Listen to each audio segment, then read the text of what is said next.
बंधुओं एवं श्रद्धाशील बाहर, आपके सामने श्री भगवती सूत्र की चर्चा चल रही है। इस चर्चा में आप तुंगिका नगरी का, वहाँ के श्रावकों का वर्णन सुन रहे। वर्णन आगे क्या हुआ कि वे श्रावक प्रभु के धर्म पर चलने वाले, तुंगिका नगरी के वे श्रावक, उनके प्रश्न और समाधान क्या कैसे हुआ, उसकी बात आगे कर रहे। तत्क्षणं आनंद रक्षीणामं थेरे ते समणो वासय एवं वयासी कम्याय अज्जो देवा देवलोयेषु उवज्जन्ति तत्क्षणं कास्वे नामं थेरे ते समणो वासय एवं वयासी संज्ञाय अज्जो देवा देवलोयेषु उवज्जन्ति पूर्वतवेणं पूर्व संयमेणं कम्याय संज्ञाय अज्जो देवा देवलोयेषु उवज्जन्ति सच्चेनं ये सठे नो चेवणं आत्भाववत्वाय तैनं ते समणो वासया थेरेहिं भगवन्तेहिं इमाहिं इयावयाहिं वागर्णाहिं वागरिया समाना हट्ठा तुट्ठा थेरे भगवन्ते वंदन्ति नमंसन्ति वंदिता नमंसिता पसिणाई पुच्छन्ति पुच्छिता अठाई उवा दियन्ति उठाए उठन्ति उठिता थेरे भगवन्ते तिखुतो अयहिणं जाओ वंदन्ति नमंसन्ति वंदिता नमंसिता थेराणं भगवंताणं अंतियाओ पुष्पत्तियाओ चेयाओ पड़े न खमईता जामे दिसिंग पाए भुए तामे दिसिंग पड़ी गया।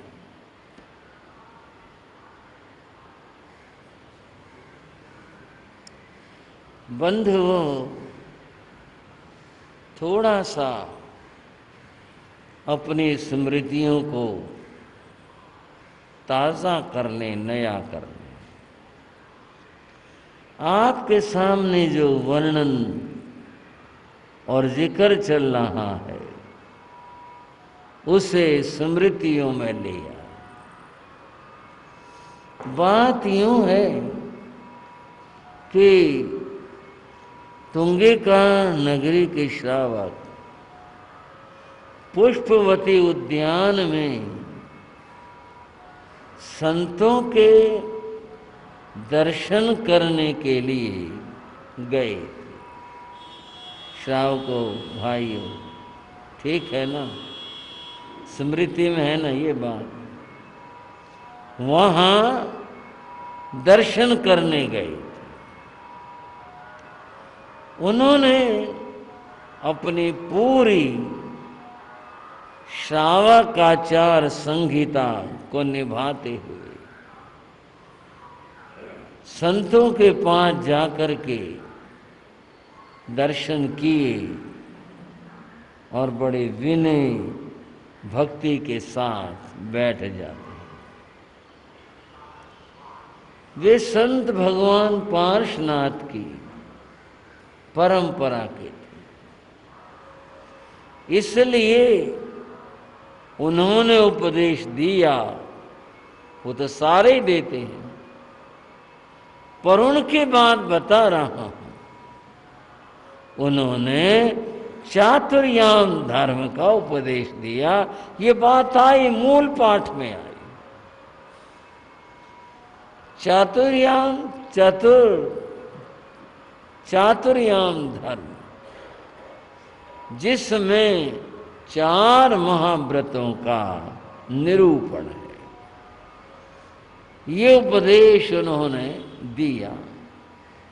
अब ये 4-5 की बात करेंगे तो बात थोड़ी बड़ी होगी।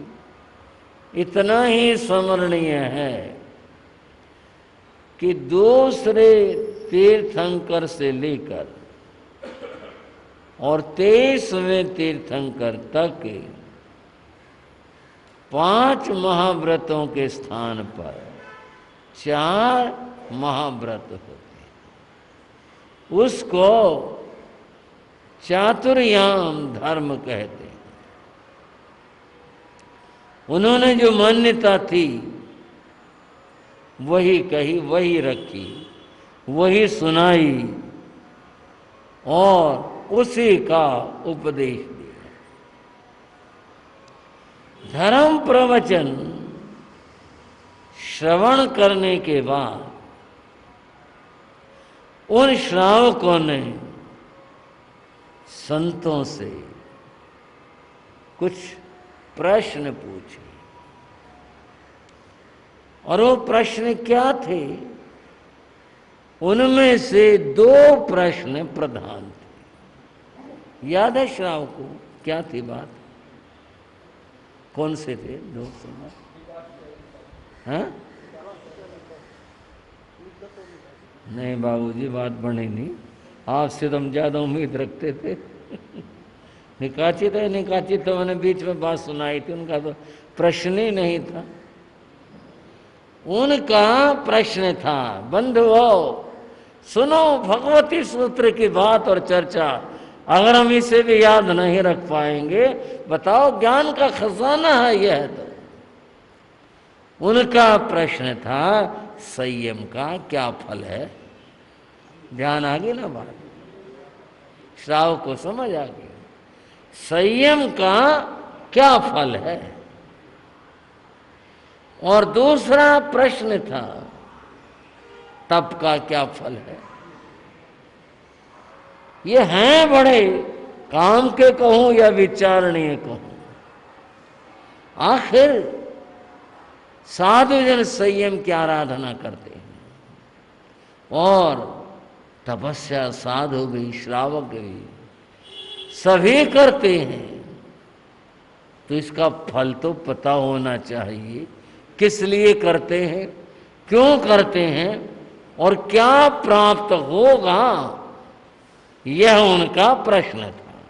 अब इसे याद रख लेना। मैं पूछ सकता हूं कभी आपसे कि उन्होंने जा करके क्या प्रश्न किया था।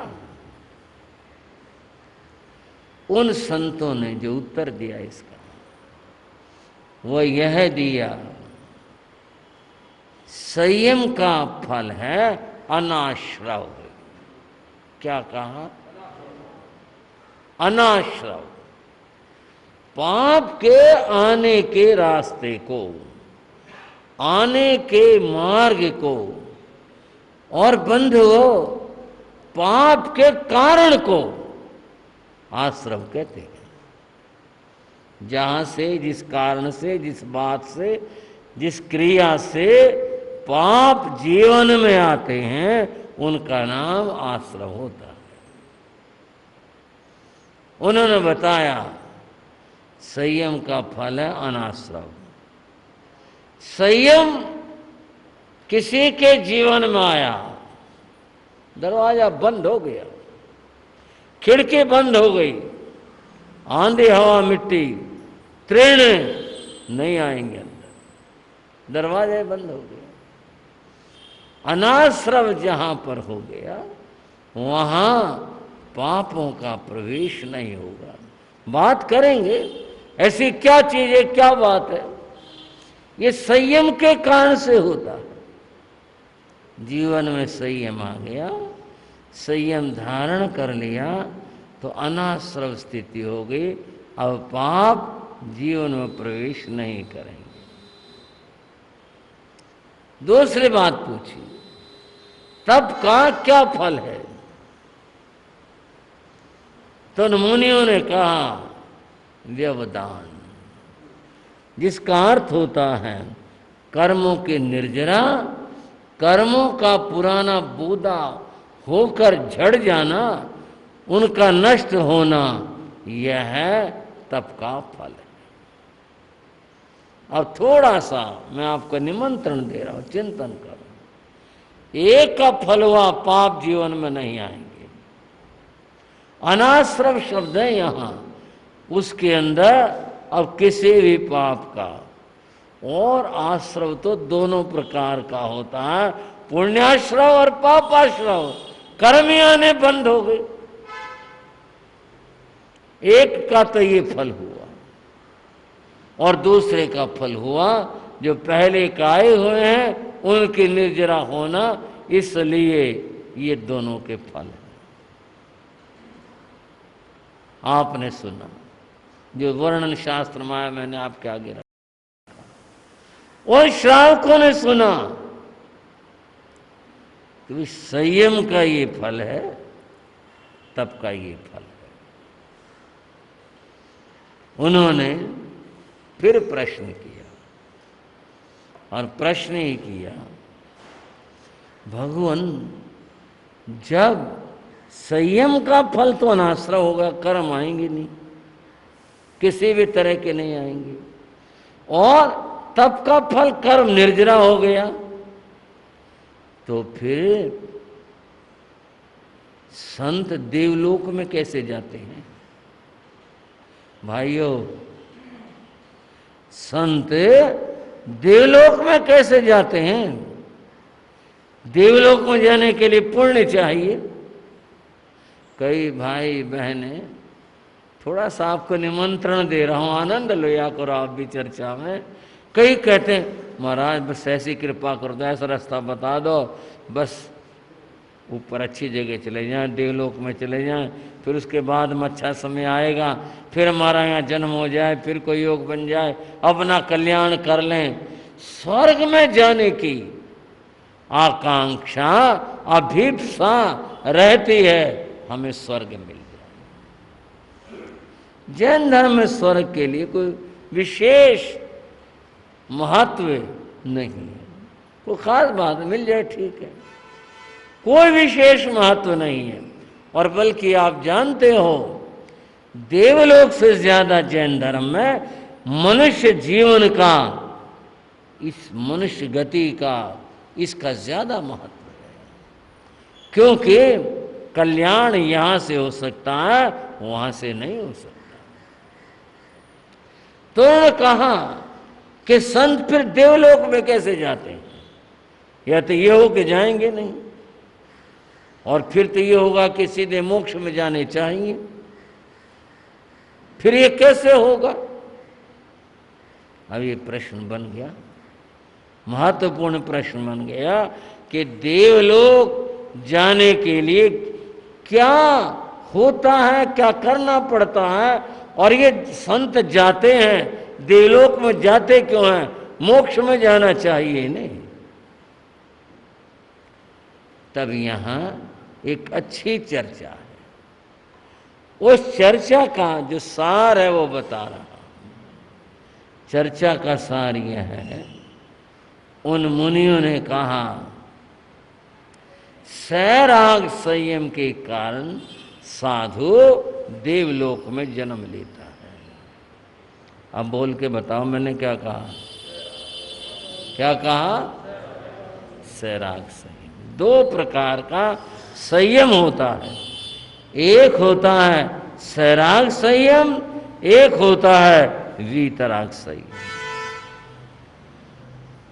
सैराग संयम शब्द बता रहा है जिसमें राग भाव होता है, ऐसा संयम। और वीतराग संयम है जिसमें किसी भी प्रकार का कोई राग भाव नहीं होता, उससे दूर होते हैं, वह वीतराग संयम हुआ करता है। अतएव जो सैराग संयम है उसके कारण से साधु संत मुनि देवलोक को प्राप्त करते हैं। भाइयों, सैराग संयम राग सहित संयम। आपका मन कह रहा होगा तो फिर ये तो सारा छोड़ आए थे, फिर ये कहां से आ गया, कैसे बीच में आ गया? जब सब कुछ छोड़ आए, संजोगा विपमुख से अणगारस भिक्षुणो, श्री उत्तराध्ययन सूत्र की पहली ही ये गाथा है जिसमें ये कहा गया संजोगा विपमुख से, सारे संयोगों से जो मुक्त हो गए, छोड़ करके आ गए। अणगारस भिक्षुणो, वे साधु हैं जो सब कुछ छोड़ कर आ गए। जब सब कुछ छोड़ दिया फिर ये राग भाव कहां से आ गया?